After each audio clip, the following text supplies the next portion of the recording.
Good morning, everyone. So, here we are going to discuss about the second paper of Mathematics Commerce 12. I have already uploaded video on first paper and explained over there the marking scheme and the topics or chapters in a first paper. So, let us start with this today with second paper. You can see on the screen there are 8 chapters in second paper, and the marking scheme is along with that. With option, it is having 58 marks. Okay. Now the first chapter of second paper is the commission, brokerage, and discount. You can see on screen it is of about 6 marks. ये कितने marks का है? 6 marks का है. Now what are the important points you will get in the commission, brokerage and discount chapter? Commission के बारे में रहेगा. The charges paid to an agent for doing the work on behalf of some other person, that is called the commission. You people know very well. Now second point, important point, brokerage. Brokerage यानी होता है the commission the broker gets. It is the charge to both the parties. ये जो है दोनों parties को charge किया जाता है. थर्ड पॉइंट है इसके अंदर del credere commission. Additional commission होता है ये which gets by an agent other than the usual commission. यानी you have to only remember the additional commission. तो इसमें एग्जाम्पल भी आपके commission, brokerage and discount del credere पे रहेंगे, जो कि जिसमें बेसिक मल्टीप्लिकेशन एंड परसेंटेज का क्राइटेरिया यूज किया जाता है. It is not so much difficult according to me, but आपके वर्ड प्रॉब्लम टाइप रहते हैं. प्रॉब्लम इसके अंदर आपको क्या करना है, वो रीड आउट करना है, and whatever may be the information given in that you have to go read out, given part लिखना है, and try to solve that example. So I hope you got the surface level information about this. Now the next one is second chapter is the insurance and annuity. ये है total 4 marks का with option. Insurance annuity में आपको जो रहेगा वो premium के बारे में और जनरल इंश्योरेंस के बारे में. जैसे प्रीमियम होता क्या है, प्रीमियम जो है rate of premium into policy value. Premium आप सबको पता है, जैसे आप LIC भरते हो तो उसका प्रीमियम कितना आता है भरने के लिए, वो आपको पता है ऑलरेडी. सो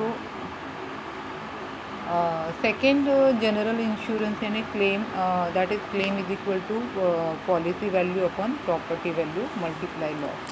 इस तरह के एग्जाम्पल आपको पूछे जा सकते हैं इसमें. Now the third chapter is linear regression.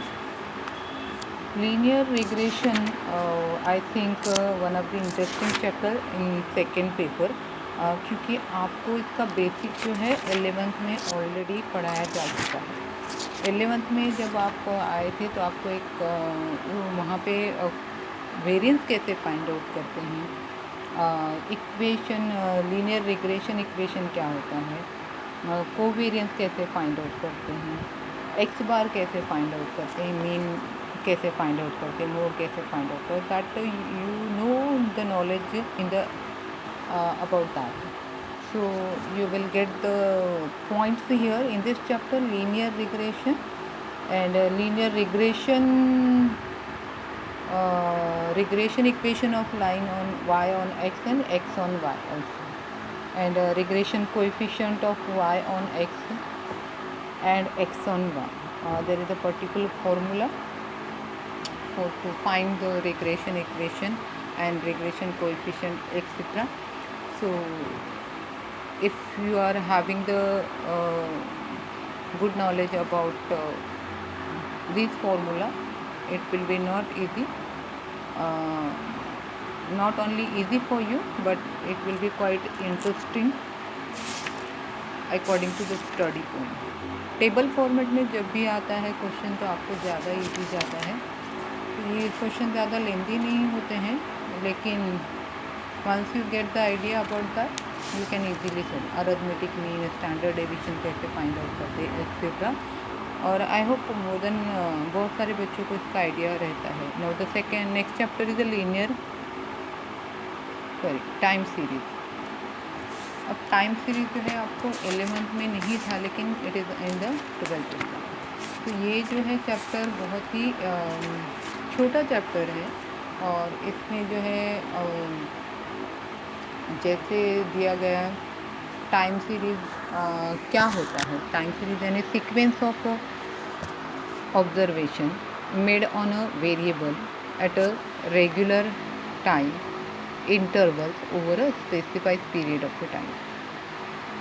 तो यहाँ पे देख सकते हैं टाइम सीरीज जो है ये यहाँ पे पड़ रहा है 7 मार्क्स, राइट।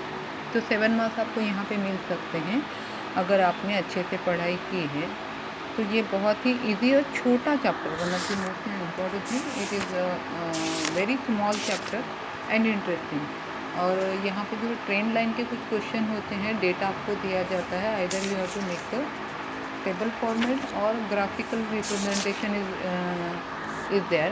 यहाँ पे ग्राफ आपको दिया नहीं जाएगा, बट आप नॉर्मल पेजेस पे बना सकते हैं graph. I hope you got the idea about this. Then the next one is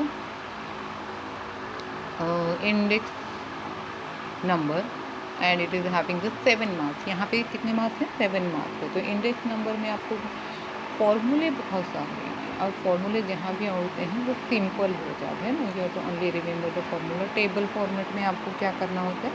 addition करना होता है और फाइंड आउट करना होता है whatever related formula you are using. जैसे P1 प्राइस इंडेक्स नंबर है, क्वांटिटी इंडेक्स नंबर है, वैल्यू इंडेक्स नंबर है। तो इसके कुछ फॉर्मूले हैं। When we will start the chapter I will explain each and every formula related to that. Okay, तो आपको ये बहुत ही इजी चैप्टर है, और एग्ज़ाम के पॉइंट ऑफ व्यू से इसको 7 मार्क्स हैं विथ ऑप्शन। तो आप इसे ऑप्शन में नहीं छोड़ना है, इसको करना ही है आपको। Now the next one is next chapter is the linear programming. Linear programming जो है ग्राफ से रिलेटेड है, जिसे LPP भी कहा जाता है। 11th स्टैंडर्ड में आप लोगों ने लीनियर इक्वेशन जो है एक चैप्टर पढ़ा होगा, जिसमें आपको रियल नंबर लाइन पे पॉइंट लेने होते हैं। वहाँ पे आपको सिखाया जा चुका है कि इंटरवल क्या होता है, इक्वेशन कैसे फाइंड आउट करते हैं, ग्राफिकल रिप्रेजेंटेशन कैसे होता है, पॉइंट कैसे फाइंड आउट करते हैं, फीजिबल रीजन कैसे फाइंड आउट करते हैं, राइट। तो ये सारी बातें जो है आपको सिखाई जाती हैं। तो इस चैप्टर में भी थोड़ा सा आगे का है। यहाँ पे वर्ड प्रॉब्लम होंगे, विथ इक्वेशन भी होते हैं, या तो फिर आपको फॉर्मुलेशन ऑफ दी LPP होगा क्वेश्चन में। यानी आपको क्वेश्चन दिया जाएगा, रीड आउट करना है और उसका फिर फॉर्मुलेशन करना है ग्राफ में। अगर फिजिबल रीजन फाइंड आउट करने बोलते हैं मैक्सिमा और मिनिमा का, तो फिर वो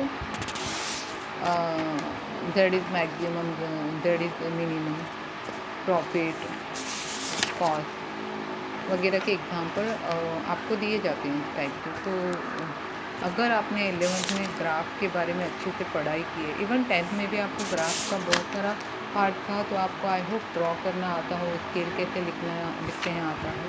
तो इसको भी ऑप्शन में नहीं छोड़ना, because you will get the full marks here.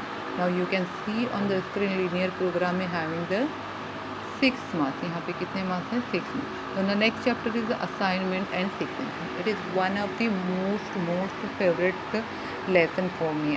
Assignment, problems and sequence, ये इतना अच्छा है ना कि आप वंस यू स्टार्ट ना, तो आपको वो इंटरेस्ट इतना आता है गेम के जैसे कि आपको करना है, और ये जल्दी समझ में आता है। Only the problem is having maximum, आपको क्वेश्चन रीड आउट करना था मैक्सिमम का है या मिनिमम का क्वेश्चन है, ठीक है। नेक्स्ट सीक्वेंस भी, सीक्वेंस यानी आपको जॉब सीक्वेंसिंग में लिखना है। उसमें 2 मशीन वाले, 3 मशीन वाले वैसे क्वेश्चन आते हैं, तो आपको वहाँ पे मशीन सीक्वेंस में लगाना है। There is a, if it is a 3 machine, there is a condition, तो it will applying the, if the example is satisfying that particular condition, then it 3 machine get converted into 2 machine. And उसके बाद आप क्या कर सकते हैं, जो normal table बनाते हैं, elapsed time, ideal time, etcetera. Ideal time यानी जिसमें मशीन वर्क नहीं करती। तो इस टाइप के एग्जांपल अब टेबल फॉर्मेट में आपका आंसर फाइंड आउट करता है, रो मिनिमम, कॉलम मिनिमम, और मशीन में आपको in time, out time, ideal time, ये सारे टाइप के क्वेश्चन आपको असाइनमेंट एंड सीक्वेंस में। और ये ऐसा कोई भी बच्चा नहीं होगा जिसको ये समझ में ना आता हो। तो यहाँ पे देखेंगे इसके मार्किंग स्कीम जो है आपको यहाँ पे स्क्रीन पे दिखाई दे रही होगी। इसको 9 मार्क्स हैं और 9 मार्क्स बहुत ज़्यादा हैं और ये कर सकते हो आप। You will get the full 9 marks, 4 marks का, 3 मार्क्स का जो भी क्वेश्चन आएगा, you have to go with that and try to solve this one. Okay, this is very very interesting and important chapter according to. Now the next one is the probability. Probability जो है ज़्यादा marking इसमें इसके 11 है with option के साथ में, लेकिन प्रोबेबिलिटी में थोड़ा सा प्रॉब्लम्स होते हैं, we know that one. But अगर आपने 11th में किया है अच्छे से, प्रोबेबिलिटी क्या होती है, तो जैसे probability distribution, probability mass function, cumulative distribution function, expected value क्या है एंड वेरिएंस क्या है, ये सारा जो बेसिक नॉलेज, और उसके अलावा भी आपको फाइंड आउट करने आना चाहिए कि क्वेश्चन में क्या पूछा गया है, क्वेश्चन में क्या दिया गया है, क्या पूछा गया है। Okay, if you are doing with intention that you will have to cover the maximum mark, then definitely you will get the good mark in the probability distribution. Now I hope you people got the idea about all these chapters. We are in the second paper, if we are having the 8 chapters total and marking scheme आपको बताई जा चुकी है। तो I hope you got the idea. Now below this you can see the paper pattern which is from the Maharashtra state board. पहला आप देख सकते हैं यहाँ पे 80 मार्क्स का है पेपर पैटर्न,